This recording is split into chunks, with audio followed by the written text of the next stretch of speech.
Today is Sunday, which for me means it's time for meal prep. Let's get to it.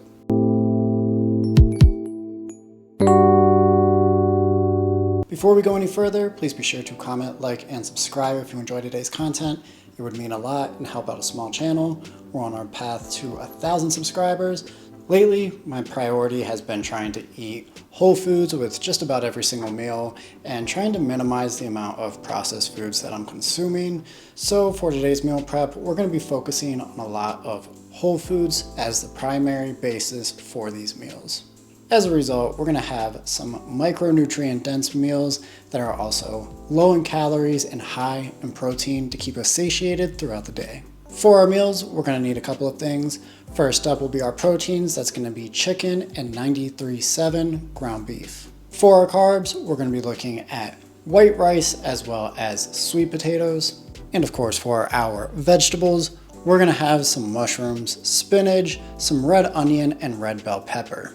As for my fats and seasonings, my fats will consist of olive oil, and my seasons will consist of parsley, oregano, some kosher sea salt, some pepper, as well as garlic powder, and of course some paprika because I like things to be a little bit spicy. You can obviously change these seasons as you please, but you'll see as we go on that there is a reasoning for using all of these seasonings for different meals. We're going to basically split it into 2 separate meals, and we're going to have 10 total for the week. To get us started, we're going to go ahead and focus on our carbs. Those are going to take the longest to prep and get ready. So I'm going to focus on that, let them cook while I'm cooking my proteins as well, since they're pretty low maintenance once you get them off the ground. Now to get started, usually I would do 2 to 2.5 cups of dry rice because that's an easy one to get started. However, my wife Hannah has already made some rice, so I'm basically just going to use the leftover rice from her meal prep, and my goal is to have 6 ounces of rice per meal. With that said, I still have to prep the potatoes, so I'm going to take my 3 big sweet potatoes, go ahead, wash those off, and I'm going to begin slicing them so that way they become little circles here, as you can see, and lay them out on a cooking tray.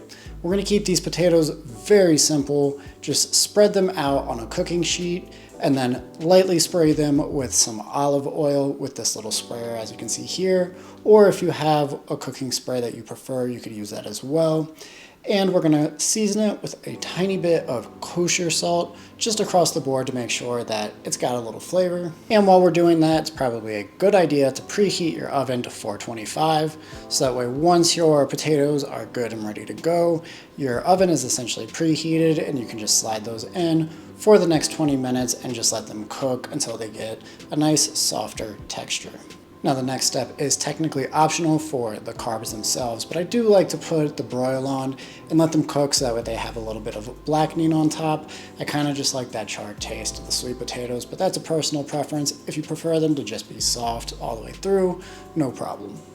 And these will be the base of our meal prep container. It's going to be 6 ounces of rice, like I said previously, as well as 150 grams of sweet potatoes in each meal. One key thing to note here is I prefer sweet potatoes because A, I think they taste good, but B, the white potatoes and russet potatoes typically don't age as well, and micronutrient wise, they're relatively similar. We've got a lot of potassium inside of the sweet potatoes, and I personally am terrible about getting my potassium goal. So I try to have potatoes at least once a day. It really helps a lot with that. I mean, bananas are okay, but potatoes, in my opinion, are superior if you struggle to hit your potassium goal, which we know can help with things like, higher sodium diets, and of course, things like cramping as well. Anyways, as I mentioned before, while those are cooking, we're going to go ahead and move on to our proteins. Now, the first protein that I'm going to cook is going to be my chicken. This is going to take the longest to prep because the ground beef that I have comes in packages. I'm going to have about 2 pounds of ground beef and about 2 pounds of chicken as well.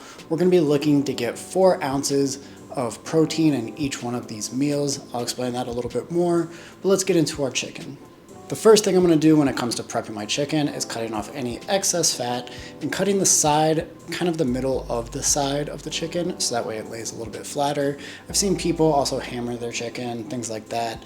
You can do that as well, but I've always cut the side of it so that way it lays nice and flat, and then I'll begin to cube it and throw it into a bowl. Now, I don't mean to brag, but I am pretty good when it comes to cooking chicken, These next couple of steps are going to be critical if you want to have good chicken throughout the week. I've spent the last 7 years of my life meal prepping essentially every Sunday, and I have to say that this is the only way to cook chicken if you want to enjoy it 3 or 4 days from now. The first step is going to be lightly spraying all of the chicken inside of your bowl with olive oil, then adding a generous amount of seasons. For our seasons on this one, we're going to be doing garlic powder, salt, I'm using kosher salt, but you can use whatever kind you want, black pepper, as well as parsley and oregano. For me personally, having a nice herbal type of chicken goes really well with sweet potatoes, so we're going to be using our 4 ounces of chicken with the sweet potatoes, and having that herbal type of taste to it is going to go really well. Also take note that I did season this chicken pretty generously. Again, a lot of this is going to be herbal based, and I really just want to make sure that it's full of flavor, so probably close to a gram, but keep in mind that this is going to be split up over 5 days. You can season at your own discretion. This is just how I prefer to do it. And again, I've done this a long time, and this is the best way, in my opinion, to make chicken. Obviously, you can change up the seasons, things like that, but just in general, when it comes to seasoning it, it tends to age a little bit better if it's well seasoned. Now we're going to want to go ahead and mix that around in the bowl until the color of the chicken starts to really show differently, right? We want to see those seasonings kind of going into the chicken, fusing in with it. So for this, because it's more herbal, we want to see some of those green flakes on each piece of chicken. Now for my pan, I'm going to be using a bigger pan, as you can see here, and we're going to make sure that that's preheated before we spray it, again lightly with olive oil, and take a good handful, a cup or so of chicken, add it to the pan because of the size of this pan, and spread it out so that way the chicken isn't touching itself. This is so critical, I can't even stress it. I've cooked chicken on the same exact pan 100 times, and I can tell you for a fact that if I put all of the chicken on the pan at once, it's gonna be gray, it's gonna be a white color, it's gonna be disgusting, and you're gonna hate your food for the next few days, which might cause you to backpedal on your, meal plan or whatever you're, doing. So please be sure to just take your time with this. Make a couple of batches of chicken, you won't regret it. It'll be so much better throughout the week. And of course, you're already waiting for the sweet potatoes and the chicken to cook, or the rice to cook. So just don't sweat it. Like, cook it in batches. It's only gonna be about 4 or 5 at the most, and you might even have a little bit extra. Trust me, it'll come out so much better. You're looking for a nice brown color on your chicken, and in order to do that, they can't be touching each other. Just keep them nice and spread out. Now that our chicken is on the stove top and it's cooking, we're gonna go ahead and get our beef set up. This is gonna be pretty simple. We're just gonna take the beef and put it down on the pan. Now, one thing that I will say that a lot of people don't do is they don't sear their ground beef. You'll notice that I have everything still packaged together. The beef is kind of square, and I'm just gonna sear it so it's got a nice brown color to it, no different than you would if you were cooking a steak. Again, this is beef. It's no different than a steak when it comes to, cooking it. I mean, I guess it's a little bit different, but you get what I'm saying. You want to make sure that you're searing all of the sides, and it'll give it a nice charred taste to it that, trust me, will be way better if you do it this way. Do what you want, but in my opinion, this is the best way to cook beef. Once each side has a nice sear to it, we're going to go ahead and then break up our meat so that way it's all over, and we can get that, the insides of it cooked nice and well. And once the beef is nice and broken up, we can go ahead and add our seasons of paprika, as well as garlic powder, our kosher salt, and our black pepper. Again, you can season this pretty well, but I will say that ground beef tends to hold flavor a little bit better than the chicken in my experience, so I don't typically go overboard with this. I'm just going to sprinkle it on there and allow it to change color slightly. Assuming you're doing this in the same, steps that I've basically instructed here, your carbs and your proteins will all be done around the same time. Now, you are going to want 5 meals with rice and 5 meals with sweet potato, and for the pairing, we're going to have the chicken with the sweet potato and the beef with the rice. So for our vegetables, we're going to want to go ahead and prep those once the proteins and carbs are together. What I recommend doing is getting your onion chopped up and prepped and your bell pepper chopped up and prepped and cooking those first. They're going to take the longest in my experience, and honestly, it just cuts down on, it's the most time effective way to cook something like this. I personally enjoy having my onion charred a little bit, so I'm gonna go ahead and spray my pan with a little bit of olive oil again. Make sure that I get the onion on there before the bell pepper, and I'm gonna let that turn into a nice brown color before adding my bell peppers into the pan, and I'm gonna cook those together for about 5 minutes until I think the bell peppers look good. And once that's done, I just go ahead and try to evenly distribute the bell peppers and onion into each one of the beef meals, so that way that one is essentially done. Then we'll go ahead and do our mushrooms. Since the mushrooms are already done, I'm gonna go ahead and take about 200 grams of the shrooms, add those to a pan and let them turn color, usually to a nice brown color, and they'll typically get a little bit softer as well. Then I'll go ahead and take the entire bag of spinach, which was about 142 grams of spinach according to the label, and add the entire thing into the pan so that way those can both cook together. And of course, that will go with your sweet potatoes and your chicken. Again, this is a nice herbal type of meal, and I think it really goes well from a pairing standpoint. If you like mushrooms, spinach, and chicken, as well as sweet potatoes, you're gonna love these things being paired together, and it's gonna be a really strong meal for you. So once again, just to reiterate, one meal will consist of 6 ounces of rice, 4 ounces of our beef, and then bell pepper and onion. Now the bell pepper and onion are so low in calories that I just try to evenly distribute them. I'm not really tracking that or measuring it too much. For the sweet potato meal, we're gonna have 150 grams of sweet potatoes, 4 ounces of chicken, and then we're gonna divvy up the mushrooms. It's gonna be about 40 ounces per meal, but I'm gonna be honest, I kind of just split it since the shrooms and the spinach are cooking together, and I'll just eyeball it because at the end of the week, it all kind of adds up the same way. And then for the spinach, because it's the entire package, it's essentially 28 grams. So if you're tracking it in MyFitnessPal, you would just do, the 150 grams of sweet potato, 4 ounces of chicken, then it'll be 28 grams of spinach and 40 grams of the shrooms. And all of that will essentially be what you're gonna track inside of MyFitnessPal.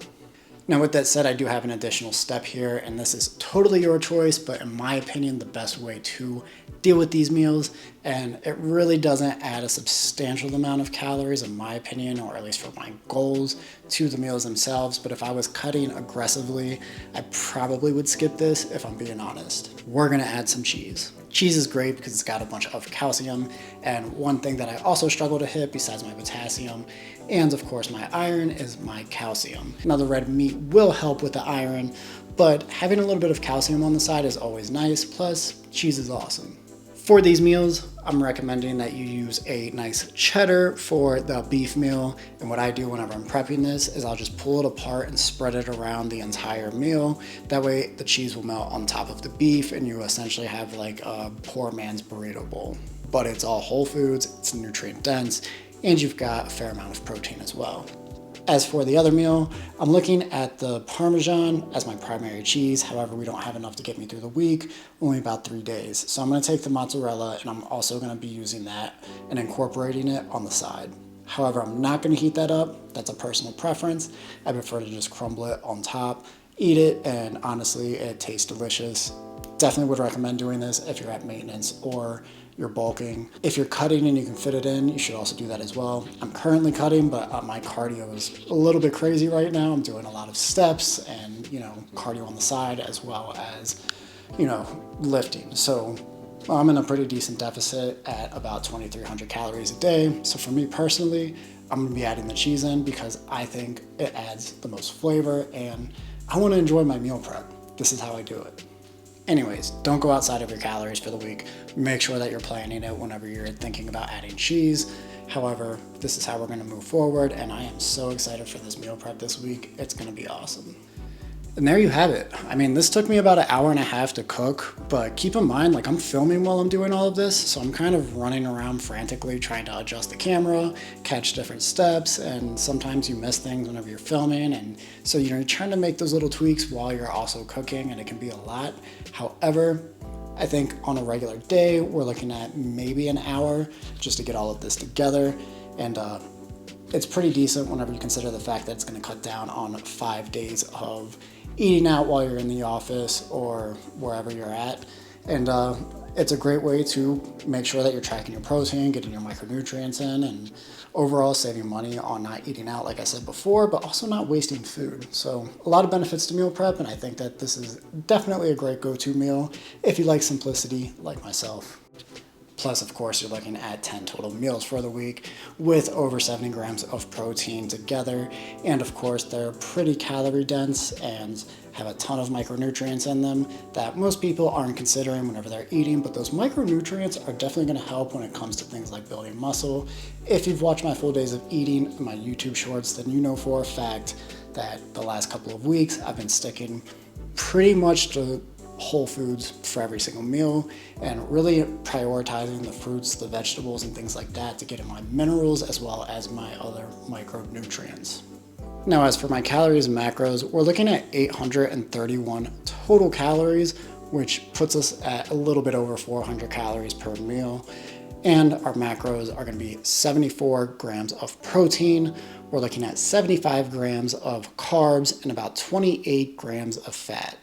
One thing that's important to mention, you can see the little spray that I'm using throughout this video. I use that instead of the aerosol spray from, the 0 calorie sprays or whatever from the grocery store. In my opinion, that's a cleaner way to get the olive oil or avocado oil or whatever we're spraying. In this case, it was olive oil, but that's the cleanest way to get it. It's just a personal preference of mine. I'm not suggesting that you do that. However, I do have a link down below. It's my affiliate link. If you're interested in that, we got it off Amazon and it's only a couple of bucks. With that said, I didn't include the olive oil here because I understand that most people are using the 0 calorie sprays. I'm not pushing anybody away from that. I'm just saying that that's how I personally, spray olive oil. The reality is it's probably about 40 to 80 grams of olive oil, and I'm okay not tracking that for the time being, mostly because I'm still losing weight on a week-to-week basis. So I'm comfortable with that, but it's something to keep in mind. It is hitting calories, so just keep an eye out for that. Anyways, with all of that said, let me know what you all think. Are you trying this meal prep this week? If so, let me know how it goes. And of course, if you made it this far, know that I appreciate you. Super excited about the growth of this channel, and we're just gonna keep it going. And until next time, keep it together.